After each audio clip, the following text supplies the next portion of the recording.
Bonjour Chéo, j'aurais aimé t'avoir après une victoire, mais bon, malheureusement. Merci d'avoir accepté cette interview. Je vais commencer directement. Qu'est-ce qui a manqué au Game 1 et 3 pour toi? On sait que Game 1, Flaquette sur Onstage, il parlait d'un manque de confiance. Est-ce que Game 3, c'était à peu près la même chose? Je dirais Game 1, on a manqué de comment finir la game, je pense. Parce qu'en scrim, c'est pas vraiment ce qu'on travaille, du coup, je pense qu'il y a pas mal de joueurs de l'équipe qui sont perdus en mid-game. Et Game 3, je pense que le draft est dur. On n'a pas un bon match-up bot. Top c'est whatever et mid-jungle c'est un peu kiff-kiff. Donc je pense qu'ils ont bien snowball sur la draft et ils ont pas trop fait d'erreurs Fnatic. Du coup, c'est pour ça qu'on a losé la Game 3. Pendant l'off-season, on t'a vu passer du temps notamment à la villa avec Tréton. Ce qui nous donne un peu l'image d'un break bien mérité parce que t'as eu un split assez intense au spring. À part ça, comment ça s'est passé ton off-season et comment tu gères l'équilibre entre un peu mental reset et garder un peu de niveau en dehors? Là, pour ce break, j'ai pris pas mal de repos. Vu que j'avais des problèmes de poignet, etc., de tendinite, du coup, je me suis bien reposé. Et ouais, même si je joue pas beaucoup en solo queue, je suis sharp et je suis fort. Donc, on va dire que j'ai de la chance, mais quand même important la solo queue. Et j'essaie d'alterner un bon break histoire de reposer mes poignets surtout et quand même faire quelques games. Ouais, tu te l'es pas trop brûlé non plus. Ouais, c'est ça. Je me suis pas T'étais à tué au combien de jeu. games par semaine à peu près? Ah, pas beaucoup, je pense. Pas un nombre en tête, mais pas beaucoup. Heretics, ça fait partie la moitié des teams de LEC à pas avoir changé de roster, fait aucun Ouais. changement entre le spring et le summer. Ce qui peut à la fois être vu comme une marque de confiance de la part du staff, mais aussi un défi, faire mieux sans rien changer. Est-ce que vous avez l'impression d'avoir encore une grosse marge de progression avec cette line-up? Et pour toi, où se situe le vrai potentiel de l'équipe? Je pense on peut que progresser vu que il y a quand même pas mal de jeunes joueurs. Du coup, je pense que c'est pire. Enfin, c'est dur de faire pire vu que ils peuvent que apprendre. Après, c'est à nous de voir si on stage on arrive à jouer comme en scrim ou sans la boule au ventre, en jouant confiant, etc. et de vraiment montrer notre vrai niveau. Ça dépend des jours de match, je pense, je dirais. Et je pense que faire minimum top 6, ça serait bien parce que Spring, on a fait top 6. Donc si on fait en dessous de top 6, je pense que ça serait un échec. Au Spring, vous aviez déjà été placé assez bas dans les prédictions et pourtant vous avez réussi à faire top 6, aller en playoff. Ça peut être ce rôle d'outsider. Est-ce qu'il vous motive particulièrement ou est-ce que ça devient un peu frustrant à force? Je pense que quand tu regardes notre roster comparé aux autres, tu te dis ouais, ils vont faire dernier. Je pense que c'est normal.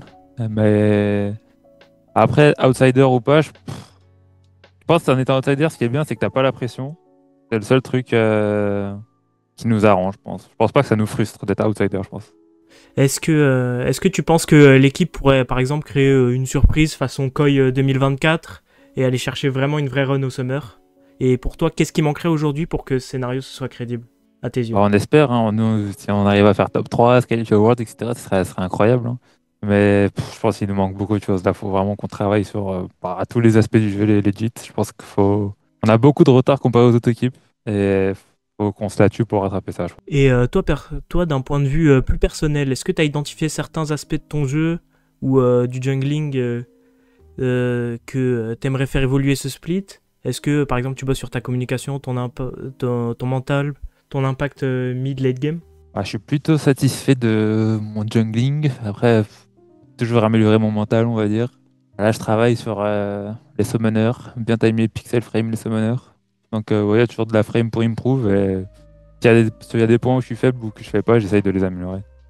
Et est-ce que le staff t'accompagne sur ce plan ou t'essaies vraiment plus de faire ça du côté personnel? Non, je le fais de mon côté, comme ça, ils peuvent aider plus les rookies. Et moi, je sais travailler tout seul, donc il n'y a pas de souci sur ça. Et je pense qu'il faut surtout travailler avec les autres joueurs de l'équipe. Après, ça fait quand même plusieurs mois que vous êtes ensemble avec ce roster.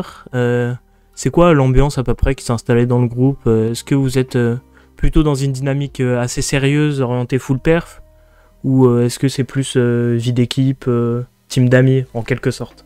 Toutes les teams d'amis, théoriquement, elles veulent gagner, elles veulent perf, être sérieuses, mais on peut être vu comme une team d'amis, je pense. Nous, de notre côté, on tryhard, on prend ça au sérieux, mais c'est good vibe, c'est bonne ambiance. Y a pas trop de prise de tête, on va dire. On sait aussi que dans un podcast, je me souviens plus, je crois que c'est celui de Dominate, ton ancien coéquipier chez BDS, Crowny, il avait parlé de parfois se sentir un peu mis à l'écart du fait d'être dans un roster avec 3 Français. Est-ce que t'as pas peur que ça arrive la même chose avec Flaqued et Carlsen? Et qu'est-ce que vous mettez en place concrètement pour éviter justement qu'ils se sentent comme ça? Ouais, je dirais que Carlsen et Flaquette sont très proches. Personne ne se sent seul, je vais dire. Hmm. Et nous, les Français, on est proches, mais on est aussi proches avec Flaquette et Carlsen, donc tout le monde est proche et il y a des affinités, quoi. Comment tu décrirais la synergie actuelle entre les joueurs après 2 splits complets ensemble? Et comment est-ce que des automatismes sont créés? Je pense qu'on a une bonne synergie, je pense qu'on travaille bien ensemble. Je dirais que c'est notre point fort, qu'on soit une équipe très... on fait tout en équipe, quoi. Il n'y a pas de play solo ou quoi que ce soit, il n'y a pas un mec qui fait son truc dans son coin. Et je pense que c'est ça notre point fort, qu'on joue une équipe et tout le monde est au courant de ce qui se passe ou de ce qu'on veut faire. Si tu devais définir le roster Heretics 2025 en un seul mot, pour l'instant, ce serait lequel? Ambitieux. Peut-être un dernier mot pour les fans, pour ceux qui nous écoutent. Merci à tous les supporters français et tous les fans Heretics qui nous soutiennent. On fait de notre mieux tous les jours pour s'améliorer et on va continuer comme ça pour le reste du split. Ok. Bah merci à toi, Chéo. Merci à toi. Bonne chance pour le reste du split. J'espère pouvoir Merci. vous voir aller loin.